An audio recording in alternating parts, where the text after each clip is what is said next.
तमुवाच ऋषिकेशः प्रहसन्निव भारत सेनयोरुभयोर्मध्ये विषीदन्तमिदं वचः। अर्जुन ने बड़ी शूरवीरता और उत्साह पूर्वक योद्धाओं को देखने के लिए भगवान से दोनों सेनाओं के बीच में रथ खड़ा करने के लिए कहा था। अब वहीं पर अर्थात दोनों सेनाओं के बीच में अर्जुन विषाद मग्न हो गए। वास्तव में होना यह चाहिए था कि जिस उद्देश्य से आए थे उस उद्देश्य के अनुसार युद्ध के लिए खड़े हो जाते, परंतु उस उद्देश्य को छोड़कर अर्जुन चिंता शोक में फंस गए। अतः अब दोनों सेनाओं के बीच में ही भगवान शोकमग्न अर्जुन को उपदेश देना आरंभ करते हैं। प्रहसन्नीव विशेषता से हंसते हुए की तरह का तात्पर्य है कि अर्जुन के भाव बदलने को देखकर, अर्थात पहले जो युद्ध करने का भाव था वह अब विषाद में बदल गया। इसको देखकर भगवान को हंसी आ गई। दूसरी बात, अर्जुन ने पहले पहले कहा था कि मैं आपकी शरण हूं, मेरे को शिक्षा दीजिए, अर्थात मैं युद्ध करूं या न करूं, मेरे को क्या करना चाहिए इसकी शिक्षा दीजिए। परंतु यहाँ मेरे कुछ बोले बिना अपनी तरफ से ही निश्चय कर लिया कि मैं युद्ध नहीं करूंगा। यह देखकर भगवान को हंसी आ गई, कारण कि शरणागत होने पर मैं क्या करूं और क्या नहीं करूं आदि कुछ भी सोचने का अधिकार नहीं रहता। उसको तो इतना ही अधिकार रहता है कि शरण्य जो काम करता है वही काम करे।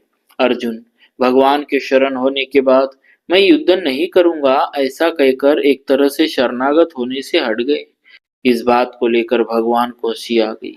इव का तात्पर्य है कि जोर से हंसी आने पर भी भगवान मुस्कुराते हुए ही बोले। जब अर्जुन ने यह कह दिया कि मैं युद्ध नहीं करूंगा, तब भगवान को यही कह देना चाहिए था कि जैसी तेरी मर्जी आए वैसा कर। परंतु भगवान ने यही समझा कि मनुष्य जब चिंता शोक से विकल हो जाता है तब वह अपने कर्तव्य का निर्णय न कर सकने के कारण कभी कुछ बोल उठता है। यही दशा अर्जुन की हो रही है। अतः भगवान के हृदय में अर्जुन के प्रति अत्यधिक स्नेह होने के कारण कृपालुता उमड़ पड़ी, कारण कि भगवान साधक के वचनों की तरफ ध्यान न देकर उसके भाव की तरफ ही देखते हैं। इसीलिए भगवान अर्जुन के मैं युद्ध नहीं करूंगा इस वचन की तरफ ध्यान न देकर आगे के श्लोक से उपदेश आरंभ कर देते हैं। जो वचन मात्र से भी भगवान के शरण हो जाता है भगवान उसको स्वीकार कर लेते हैं। भगवान के हृदय में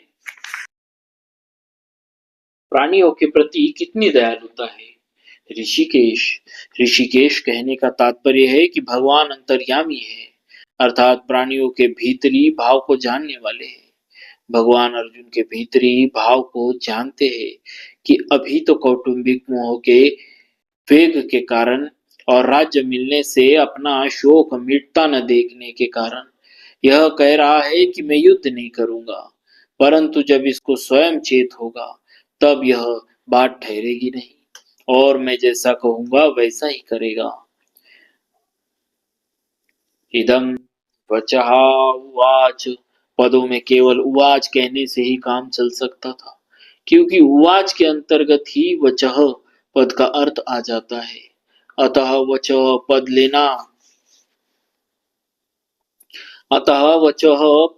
देना पुनरुक्ति दोष दिखता है, परंतु वास्तव में यह पुनरुक्ति दोष नहीं है, प्रत्युत इसमें एक विशाल भाव भरा हुआ है। अभी आगे के श्लोक से भगवान जिस रहस्यमय ज्ञान को प्रकट करके उसे सरलता से सुबोध भाषा में समझाते हुए बोलेंगे, उसकी तरफ लक्ष्य करने के लिए यहाँ वचहा पद दिया गया है। परिशिष्ट भाव धर्मभूमि कुरुक्षेत्र के एक भाग में कौरव सेना खड़ी है और दूसरे भाग में पांडव सेना खड़ी है। दोनों सेनाओं के मध्य भाग में श्वेत घोड़ों से युक्त एक महान रथ खड़ा था।